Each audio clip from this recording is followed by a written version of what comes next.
Sous un ciel d'aube pastel, la péninsule arabique s'étend comme une mer dorée, les dunes du Najd se teintant de rose à mesure que le soleil se lève derrière l'horizon.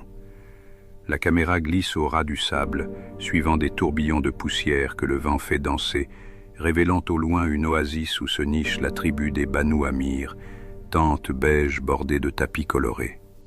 Des silhouettes se déplacent entre les palmiers et les chameaux, des femmes puisent de l'eau pendant que les hommes se préparent pour la prière du Fajr, l'appel du muezzin résonnant doucement. La voix off murmure « Le désert n'oublie rien, il garde les secrets, les promesses et les cœurs brisés, tandis que les grains de sable s'envolent comme des lettres effacées. » Au milieu de ce décor, un jeune garçon, Caïs, lève la tête vers le ciel qui s'éclaircit, les yeux grands ouverts, déjà habités par une intensité étrange. Dans la grande tente familiale de Caïs, baignée par une lumière dorée, il trend à travers les tissus brodés. La mère de Caïs replie des tapis pendant que son père enroule soigneusement son turban avant de sortir.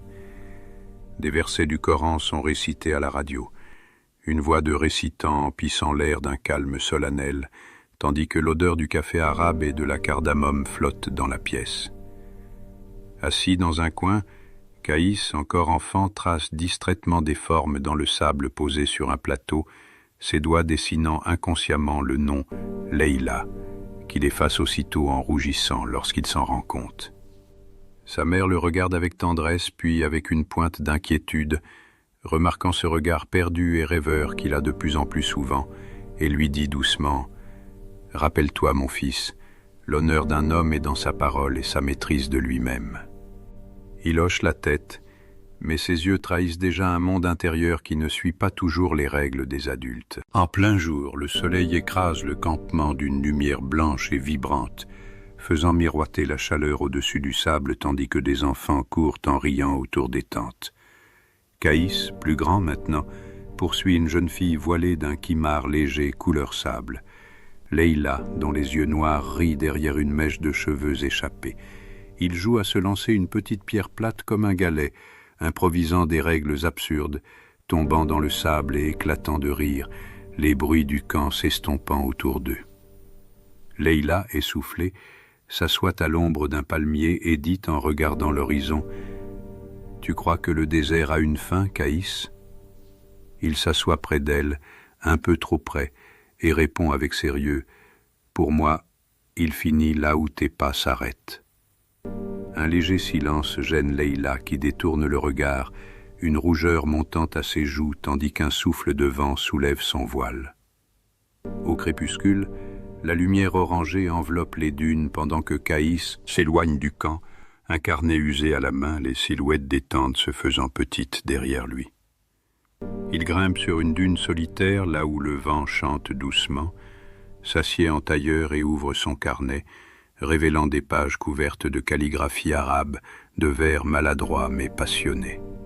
Sa voix tremble un peu lorsqu'il murmure « Oh Leïla, tu es pour moi comme la lune dans un ciel sans nuages, un signe d'Allah pour mon cœur égaré. » Et il sourit, émerveillé par ses propres mots. Les grains de sable glissent entre ses doigts, comme s'il voulait y enfouir ses poèmes, puis il lève les yeux vers le ciel où la première étoile apparaît, disant à mi-voix « Ya Arabe, si cet amour est un don, donne-moi la force de le porter. » Une brise caresse son visage, faisant claquer légèrement les pages du carnet, comme une réponse silencieuse du désert. Plus tard, sous une grande tente de réunion éclairée par des lanternes à la flamme vacillante, les hommes de la tribu sont assis en cercle sur des tapis richement tissés, sirotant le café amer et parlant d'affaires et d'honneur. Le père de Leïla, dignement vêtu d'une abaya sombre et d'un kéfier blanc, écoute d'une oreille distraite jusqu'à ce qu'un homme au regard fuyant, un cousin, glisse à voix basse « On dit que ton frère lit des poèmes où le nom de ta fille est prononcé à voix haute. » Un silence brusque s'abat sur la tente, les conversations mourant, les regards se tournant avec curiosité et malaise. Le père serre la petite tasse entre ses doigts, les jointures blanchissant, et répète d'une voix sèche « Mon frère et ma fille. » L'homme hoche la tête. Le désert a des oreilles. Les mots de Caïs voyagent plus vite que le vent. La flamme des lanternes tremble alors que la colère sourde s'allume dans le regard du père de Leïla, blessé dans son honneur. Dans la petite cour intérieure de la maison de Leïla, éclairée par une lune presque pleine, les murs blanchis renvoient une lumière douce sur les jarres d'argile et les plantes en pot. Leïla est assise près d'un bassin d'eau, trempant ses doigts à la surface en écoutant au loin une récitation du Coran provenant de la mosquée du camp, son regard perdu dans le reflet tremblant de la lune.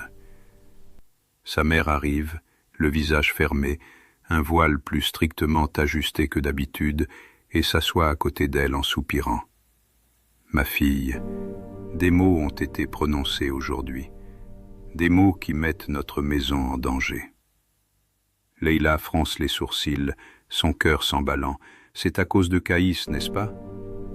La mère détourne les yeux, la voix brisée entre l'amour et la peur. Dans notre monde, aimer en secret est une épreuve, mais aimer à voix haute est une faute. Prépare ton cœur, on parlera de ton mariage bientôt. Les doigts de Leïla se crispent sur le pont, bord du bassin, l'eau se troublant comme son regard. Un après-midi brûlant, dans l'ombre de la mosquée en pisé qui domine modestement le camp, Caïs s'agenouille sur un tapis usé, la lumière filtrant par des ouvertures étroites et dessinant des bandes dorées sur le sol. Il termine une prière, murmurant un « Amin » ardent, puis reste prostré un moment, le front contre le tapis comme s'il voulait y enfouir sa douleur. L'imam, un vieil homme au visage ridé mais aux yeux bienveillants, s'approche et pose une main légère sur son épaule. « Mon fil, le cœur est un désert plus vaste que celui qui nous entoure, mais il doit aussi obéir à Allah et à la sagesse. » Caïs relève la tête, les yeux humides. « Cher, comment apaiser un amour qu'Allah a laissé naître ?» L'imam soupire doucement, le regard tourné vers le mihrab. On ne tue pas l'amour, on le confie au très miséricordieux. Mais se dresser contre sa communauté, c'est s'exposer à un feu plus ardent que ce soleil. Les mots résonnent douloureusement dans le silence frais de la mosquée, laissant Caïs partager entre sa foi et sa passion. Au coucher du soleil, alors que le ciel se teinte de pourpre, Caïs et Leïla se retrouvent par hasard ou par destin, près d'une dune à la lisière de l'oasis, là où quelques acacias tordus jettent leur ombre. Le vent soulève le bord du voile de Leïla, révélant un instant la détresse dans ses yeux, tandis qu'elle garde une distance respectueuse, ses mains serrant nerveusement son foulard. « Il parle de nous, Caïs », souffle-t-elle, sa voix à peine plus forte qu'un murmure, couverte par le sifflement du vent. Il avance d'un pas, les poings serrés, les yeux brûlants. « Laisse-les parler.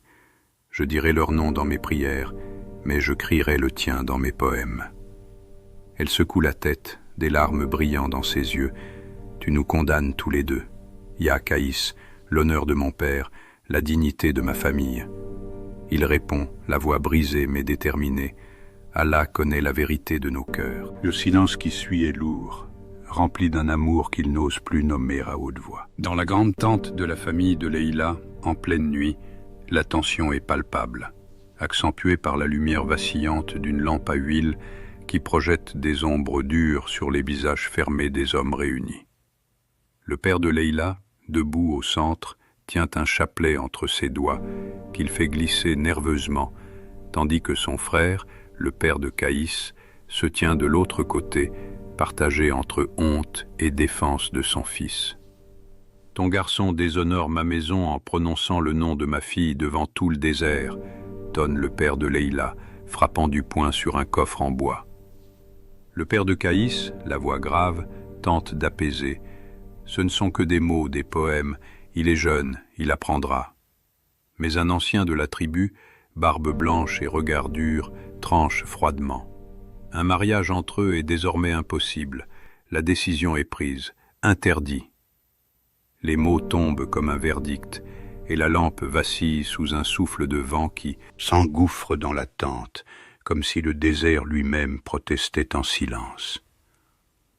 À l'aube suivante, le camp est encore silencieux quand Caïs, hagard, marche entre les tentes, son carnet serré contre sa poitrine, ignorant les regards fuyants et les chuchotements qui le suivent. Il s'arrête devant la maison de Leïla, hésite, puis pose la main contre la porte en bois, les yeux fermés, comme pour sentir sa présence à travers le mur. « Le mariage est interdit, Caïs, » murmure une voix derrière lui. C'est sa mère, le visage marqué par une nuit sans sommeil, son voile mal ajusté. Il se tourne vers elle, les yeux rouges. Alors ils veulent que je vive comme si mon cœur n'existait pas. Elle retient ses larmes, posant une main tremblante sur sa joue. Tu es mon fils, et tu es le serviteur d'Allah avant tout. Ne laisse pas la folie te prendre. Il recule lentement, son regard se vidant, et sans un mot de plus, il se détourne du camp, ses pas s'enfonçant dans le sable, naissant de la première lumière. Plus tard dans la journée, au milieu des dunes écrasées par un soleil implacable, Caïs erre seul, ses vêtements autrefois bien tenus, désormais froissés et couverts de poussière, son turban mal attaché laissant ses cheveux ébouriffés. Ses lèvres sèches murmurent des vers qu'il invente au fil de ses pas. Ô désert, sois le témoin de mon serment. Mon cœur appartient à Leïla, même si le monde m'appelle fou. Un faucon plane haut dans le ciel, son cri perçant se mêlant à la voix brisée de Caïs, tandis qu'un petit renard du désert l'observe de loin, curieux, avant de disparaître dans les dunes. Caïs tombe à genoux, les mains plantées dans le sable brûlant, et crie vers le vent. « Ô vent, as-tu porté son parfum jusqu'à moi ?» Sa voix se brise et se perd dans l'immensité, mais le vent répond en soulevant une nuée de sable qui tourbillonne autour de lui, comme si le désert enveloppait sa douleur. Dans une maison plus grande, située à la périphérie d'un autre, campement tribal, la chambre de Leïla est simple mais ordonnée, décorée de motifs géométriques et d'un tapis aux couleurs douces, baignée par la lumière oblique du soir passant par une petite fenêtre. Elle est assise sur son lit bas, voilée plus strictement, des bracelets d'or au poignet, signe d'un mariage récent, qui teintent doucement lorsqu'elle porte sa main à sa bouche pour étouffer un sanglot. Son mari, un homme correct mais distant, est absent, parti dans les affaires de la tribu, et Leïla profite de ce silence pour sortir de sous son oreiller un morceau de tissu sur lequel elle a brodé en secret le nom Majnoun, en lettres fines. « Pardonne-moi, Yarab, de porter dans mon cœur un autre que celui à qui on m'a donné, » murmure-t-elle, des larmes glissant silencieusement sur ses joues. Elle tourne son regard vers un exemplaire du Coran posé sur une étagère, pose sa main dessus et ajoute d'une voix étranglée « Donne-lui la paix » ou « Donne-moi la faim ». La brise du soir filtre par la fenêtre, faisant frémir le tissu brodé comme s'il répondait à sa prière muette. Si cette histoire t'a marqué, abonne-toi pour ne pas rater la prochaine. Merci et à très bientôt.